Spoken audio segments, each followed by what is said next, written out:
Bueno, ya estamos con Decio Machado, el sociólogo Decio Machado, consultor, asesor político en comunicación estratégica, quien está con nosotros aquí en Un Café con JJ. Decio, ¿qué tal? ¿Si hay señal clara? Sí, sí, le escucho bien, Jimmy. Un saludo al Perfecto, equipo, a ti gracias. y a la audiencia. Gracias, Decio. Decio, un par de temas míos, por lo menos, porque hoy tienes tres personas que te preguntan aparte, junto conmigo.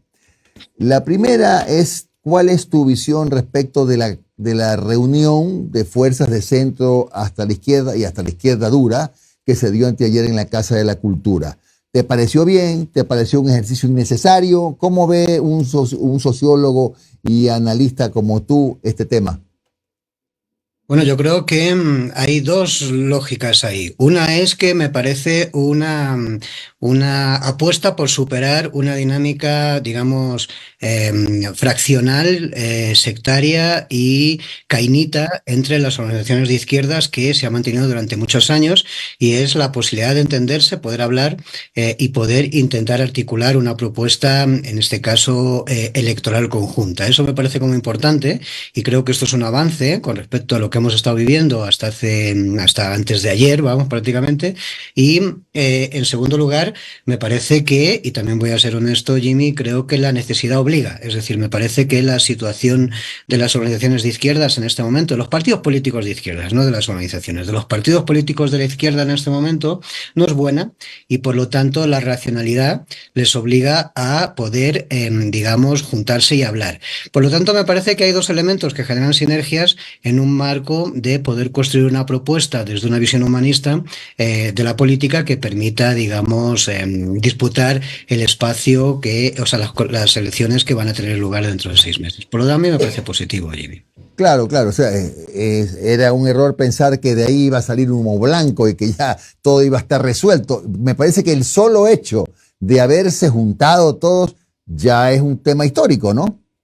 No solamente histórico, sino que más que sienta un precedente, y es demostrar que es posible hacerlo más allá de la posición de alguno de los miembros que estuvieron en esa reunión. Pero lo que quiero decir es que ahí está, es decir, digamos, correísmo, ¿no?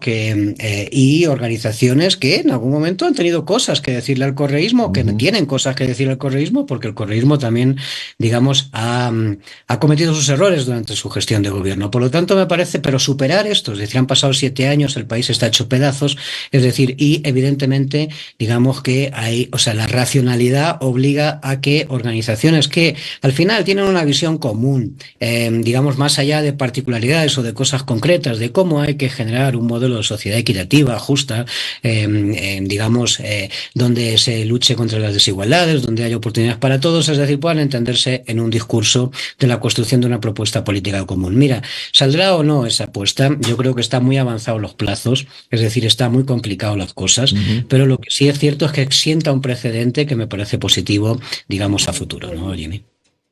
A ver, déjame preguntarte algo a propósito de que mencionaste al correísmo y a la RC. En este momento, la RC y sus titulares, sus directivos máximos, tienen una papa caliente, ¿no? Decidir cuál de sus precandidatos sería la mejor opción. Tiene tres, tengo entendido, que son el señor Yalc, Luisa González y Paola Pavón. Es un tema sensible. Te quiero pedir que te pongas un ratito en los zapatos del RC, en esta encrucijada. ¿Qué le dirías tú si fuera su asesor? Bueno, yo lo tengo claro, ¿eh? Es decir, desde el punto de vista estratégico, Jimmy, yo no, y con todo el respeto, porque no soy miembro de la RCE, pero lo que sí Claro. digo es que me parece que la RC tiene, y eso lo vemos en todas las encuestas, los que estamos trabajando en este mundo, digamos, de la política, de la consultoría política, es que, digamos, la principal fuerza que tiene la Revolución Ciudadana es en la costa y especialmente en Manabí, ¿eh? Es decir, pero es en la franja costa, costa norte y costa sur. Y me parece que lo que tiene que hacer la RC es captar los votos de la sierra que no tiene si pretende llegar a segunda vuelta. Y digo esto porque tiene que llegar a segunda vuelta. Todavía esto no es una cosa asegurar que esté aquí todo el pescado vendido, no tienen asegurado, digamos, si uno proyecta los números actualmente existentes, es decir, no está asegurado el que ninguna organización política está en segunda vuelta, más allá del deterioro, digamos, de imagen presidencial que se está dando paulatinamente.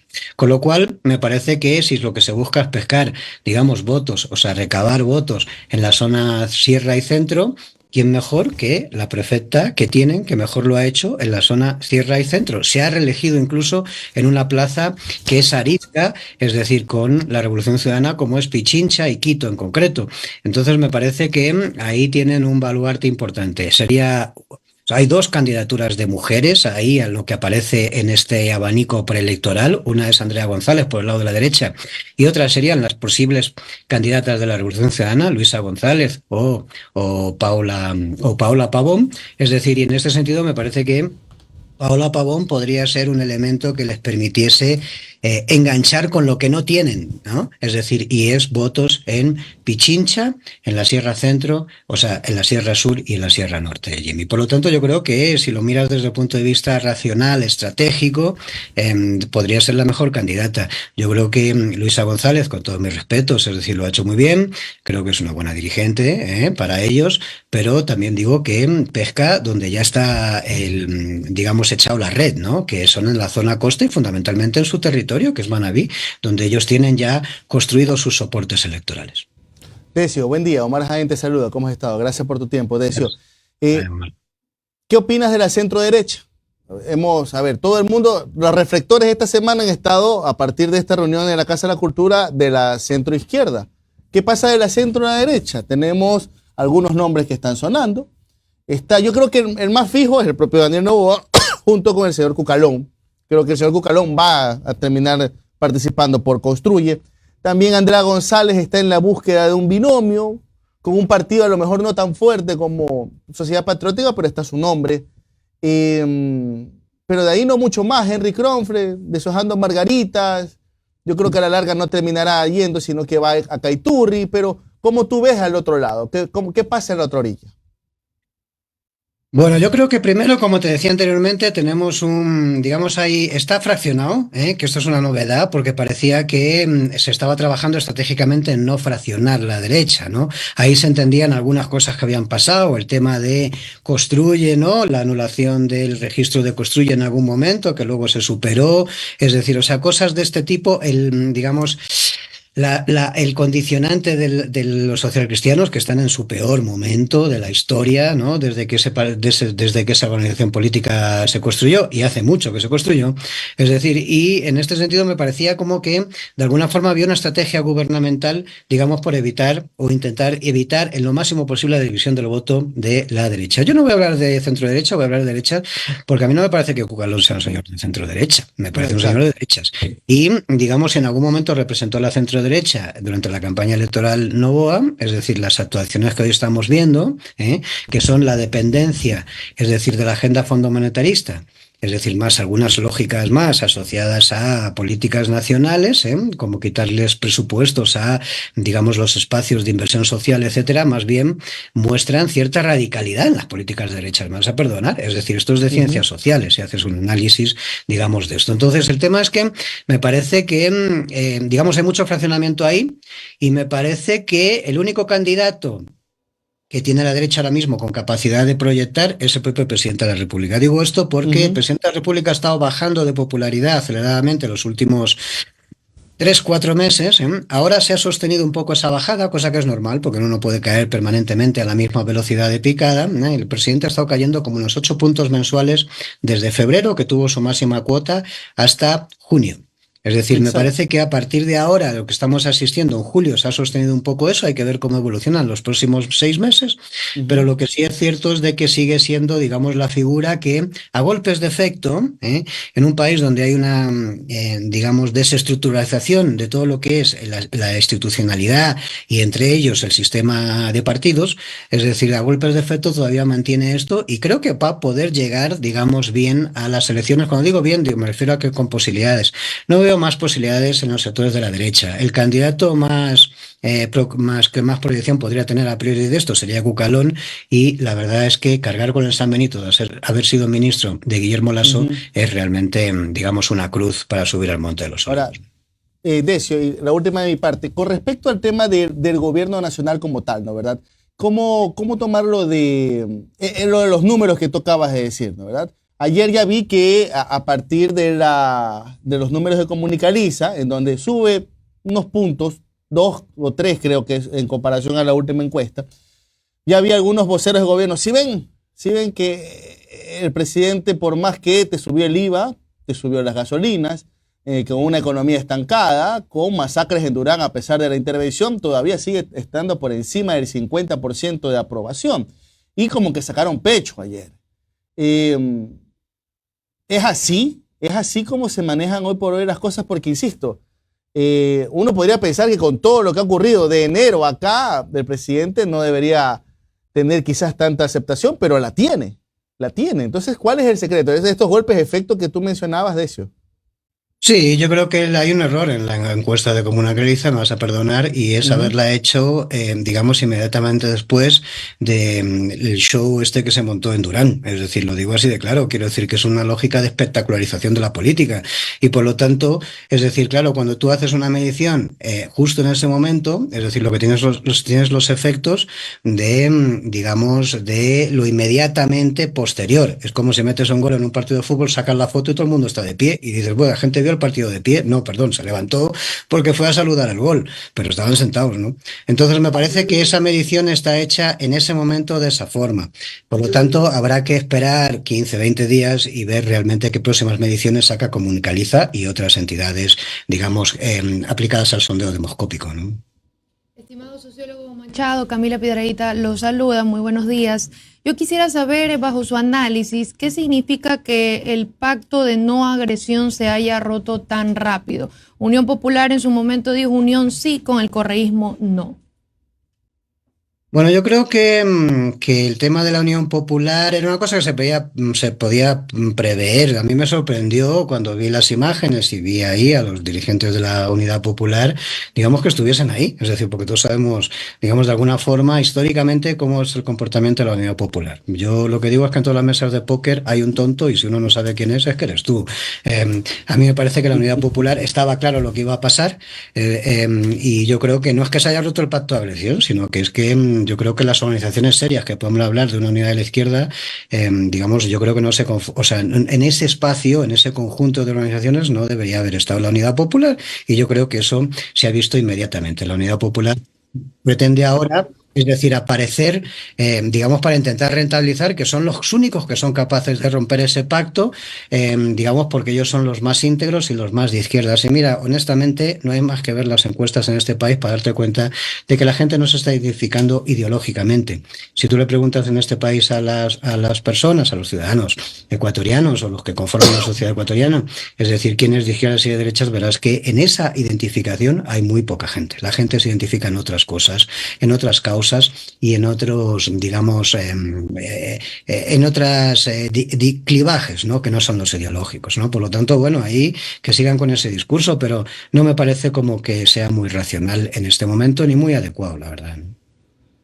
Decio, ¿cómo interpretas tú eso que se está viendo en las encuestas? Que ya sabemos porque es muy temprano todavía, de eso estamos de acuerdo, antes de que me ales la oreja y dices, pero en este momento las encuestas, sí, es verdad, es tempranísimo, pero de todas maneras ya se ve una especie de tendencia, ¿no? De que hay dos candidatos o precandidatos disparados, y entre el segundo y el tercero hay, qué sé yo, 18 puntos. Y hay hay un abismo también entre el tercero y el segundo, además de eso, el no sé, no me convence, quiero otro candidato. Creo que andamos por el 35-40%. ¿Es lógico en esta parte o ya estando a las puertas de las inscripciones ya debería haberse ajustado un poquito ese número? No, yo creo que es lógico porque la gente está muy distanciada de la política y del establishment político. La gente está preocupada de su supervivencia. En este país no es fácil para la mayoría de la gente y por lo tanto Yo creo que la gente tiene la cabeza en otra cosa y ahora mismo no tiene fijado el foco ahí y por lo tanto, digamos, todavía no se ha calentado, no se ha o sea, está caliente esto en el círculo rojo, que son ustedes que se están moviendo para allá, las organizaciones políticas, etcétera, tal, los posibles candidatos, las disputas en las primarias, en los territorios, en fin, todo lo que sea. Pero, digamos, no está eso todavía, digamos, no ha penetrado en las preocupaciones sociales o en el foco social. Ahora, me parece que hay algunos elementos así como que son interesantes. Mira, volviendo al tema ese de la reunión del otro día, ustedes tienen algunos, vamos, en esa reunión se dieron, o sea, hay organizaciones que tienen precandidatos interesantes. Digo, Pedro Granja es un candidato que podría, digamos, aparecer como un outsider, además tiene un perfil que le permite generar disrupción y podría ser un tipo, es decir, que si hace una buena campaña, podría proyectar. Centro Democrático, Jimmy, digamos, ha propuesto una candidatura como la de José Serrano, que es un tipo que, es decir, tiene una gestión en el Ministerio del Interior que avala precisamente resultados en materia de algo que hoy es la preocupación o la alarma social principal, que es el tema de la seguridad. Como te decía, Paola Pavón podría representar, en el caso de los correístas, una mujer, es decir, con proyección en la Sierra Centro, que tiene mucho de pueblo, estética y culturalmente, y tiene una gestión que se puede avalar como positiva, es decir, tiene una gestión eficiente, ¿no? Y por eso ha conseguido, digamos, ser reelegida en la plaza en la que está. Quiero decir con esto de que si tú vas sumando, es decir, los aportes de unos y de otras organizaciones que hay ahí, hay como para conformar una lógica como muy interesante, ¿sí? Es decir, yo no veo eso en los espacios de la derecha, es decir, más allá del presidente Noboa, y ya sabemos, ese tipo de comunicación dirigida a los que no les preocupa la política, o sea, que más bien, ¿no? Es decir, esta lógica de gimnasio, acción, footing y estas cosas en el TikTok y tal, es decir, con poco contenido político, que es un poco la estrategia comunicacional, y claro, esto hace que la sociedad, digamos, de alguna forma se sienta como muy distante de eso porque se va a preocupar cuando llegue el momento, digamos, cuando ya se acerque mucho la campaña electoral. Pero me parece que esto es una cuestión estratégica. Me parece que hay condiciones como para ir posicionando, digamos, esta preocupación política en la sociedad. Y termino diciendo, si es real, es decir, que la CONAIE como movimiento social es capaz de organizar otro levantamiento o otra movilización importante como están anunciando, es decir, después de la publicación de las resoluciones de la última convención de este movimiento social, que es el más importante del país, pues evidentemente tendremos un calentamiento político y habrá mayor foco de la sociedad en esa realidad. Pero me parece que las fechas en las que estamos es normal que todavía exista cierta desconexión de la gente con eso, porque la gente está muy disgustada con la política y con los políticos en general, ¿no? Es verdad. Gracias, siempre un gusto hablar contigo, Decio. Un gran abrazo. Gracias.